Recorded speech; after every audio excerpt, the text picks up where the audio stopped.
So, what is blood pressure? Blood pressure is the pressure exerted by the circulating blood on the walls of the arteries. And the five vital signs is blood pressure, temperature, heart rate, respiratory rate, and oxygen saturation. So, good evening, sir. I'm Regine Anel Lopez. I'm your student nurse for today. How would you like me to call you? Call me Michael. So, ensure that the patient has not had caffeine or tobacco in the last 30 minutes. So, do you smoke, sir? No. The patient should be allowed to rest for 5 minutes following activity. So, blood pressure is measured indirectly with a stethoscope or Doppler and sphygmomanometer. A sphygmomanometer includes the blood pressure cuff, connection tubes, air pump, and manometer. So, first perform hand hygiene or sanitize your hand. Step 2. Choose a measured site. The preferred site is the bronchial fossa site where the bronchial artery runs across the antecubital fossa. Another site is the posterior thigh where the popliteal artery runs behind the knee joint. So, apat yung pwede mong i-take ng blood pressure.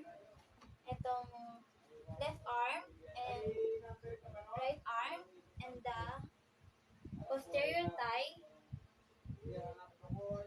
left thigh and right thigh.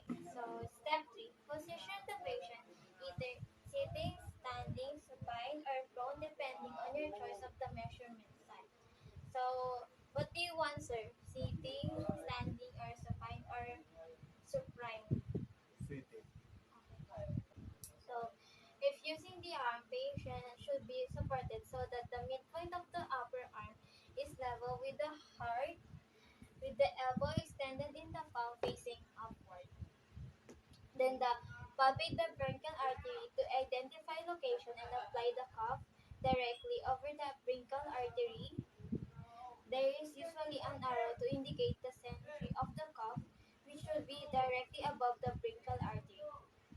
So, wrap the fully deflated cuff snugly about the 2.5 centimeter above the antecubital fossa and secure.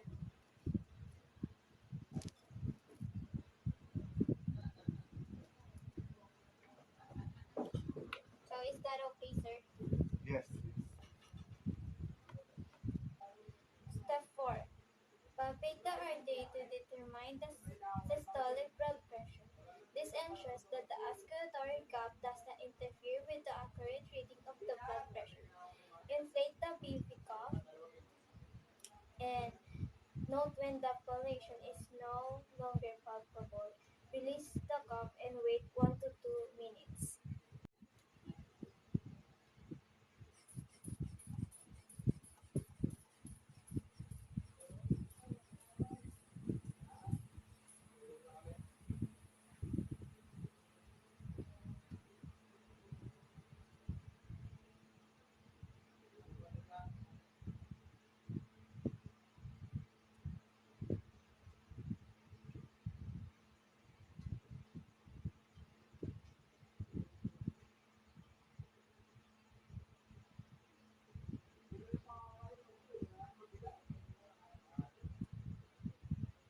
So your blood pressure is 120 over 90.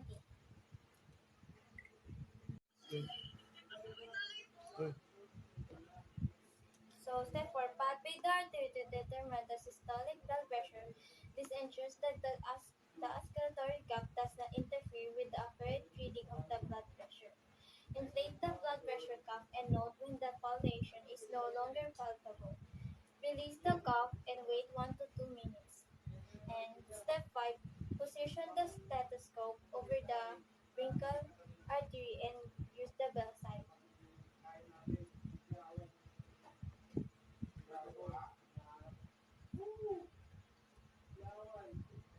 The side where the pulse distal to the blood pressure cuff was palpitate.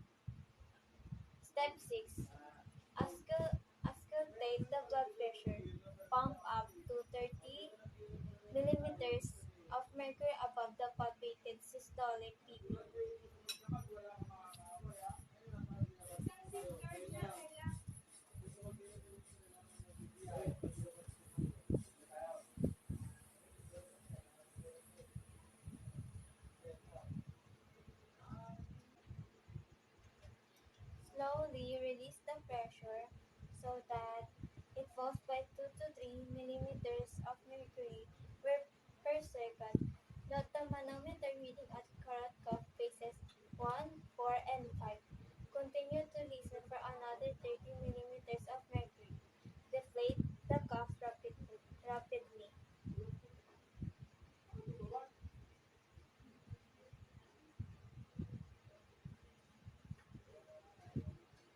Step 7.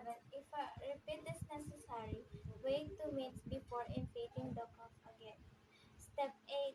If required for your assessment, repeat the procedure of the other arm or in a standing position for a postural blood pressure. Step 9. Remove the cuff. Step 10. Advise the patient of the result. Step 11. Clean and return the equipment. Step 12. Document.